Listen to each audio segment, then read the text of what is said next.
नमस्कार प्रणाम भोजपुरिया भैया लोग। और सब बताई कैसे बानी रउआ सब है।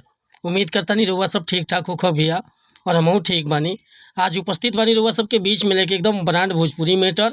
और दिल से बताओ तनी भैया कि एकर नया म्यूजिक बनवा के आ बढ़िया ढंग से कोरस करवा के गायकी करवा देतनी तो गाना 100% रील पर चाहे यूट्यूब पर एकदम धमाल मचा दी भैया।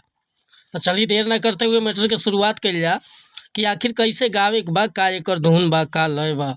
लेकिन वीडियो स्टार्ट करे से पहले भैया एगो बात बतावल चाहब कि रुआ अगर नया सिंगर बानी आ सिंगिंग में इंटरेस्ट बा, अच्छा मैटर के तलाश में भटकत तानी, बढ़िया मैटर नहीं मिलत, बढ़िया गीत नहीं मिलत, चाहे मन पसंद के तुकबंदी नहीं मिलत, तो भैया अगर हमरा चैनल पर आ गए बानी तो एकदम निश्चिंत रही, निराश भइला के जरूरत नहीं है। रुआ जैसन भी मैटर चाहत हो कब लिखवावे के बिल्कुल उचित चार्ज पर रुआ के फर्स्ट क्लास के मैटर मिल जाई व्हाट्सअप के जरिए। काहे कि भैया हम हर तरह के गीत लिखेनी, हिंदी में भी लिखेनी, भोजपुरी में भी लिखेनी, ट्रैक, मगही सॉन्ग, नया सॉन्ग, कैसन को गाना रुआ लिखवा बा बेहिचक कॉल या व्हाट्सअप कर सकीला। डिस्क्रिप्शन में हमारा नंबर बा। और बता दिया चाहता नहीं कि रुआ अगर चैनल पर पहली बार आए लोग हम तो चैनल के सब्सक्राइब कर लें, बेल आइकन प्रेस कर लें, ताकि हर रोज़ रुआ के नया नया वीडियो का अपडेट सबसे पहले मिली भैया। आज के मैटर देखिए कैसे गाओगे बाटे। अरे देखो ही में लागेला सुपर ओकर सीन रे, सुपर ओकर सीन रे, सुपर ओकर सीन रे, आ ब्यूटी बढ़ल जाता देखो दिने दिन रे, देखो दिने दिन दादा, देखो दिने दिन रे।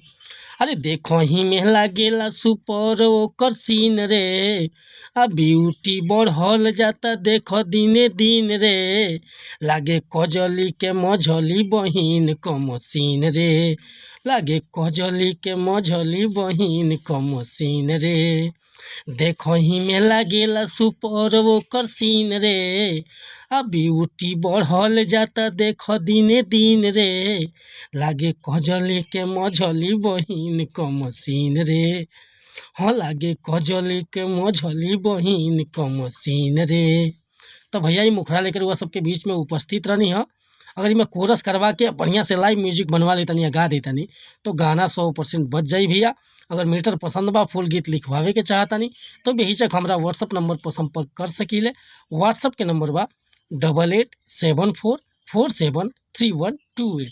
कौनो प्रकार के मैटर लिखवाओ होके चाहे नया म्यूजिक बनवाओ होके कॉल या व्हाट्सअप कर सकतनी भैया। वीडियो पसंद आए तो एगो लाइक करब, कमेंट करब, आ चैनल पर पहली बार आए तो चैनल के सब्सक्राइब कर ले। जय हिंद, जय भारत, जय भोजपुरी समाज।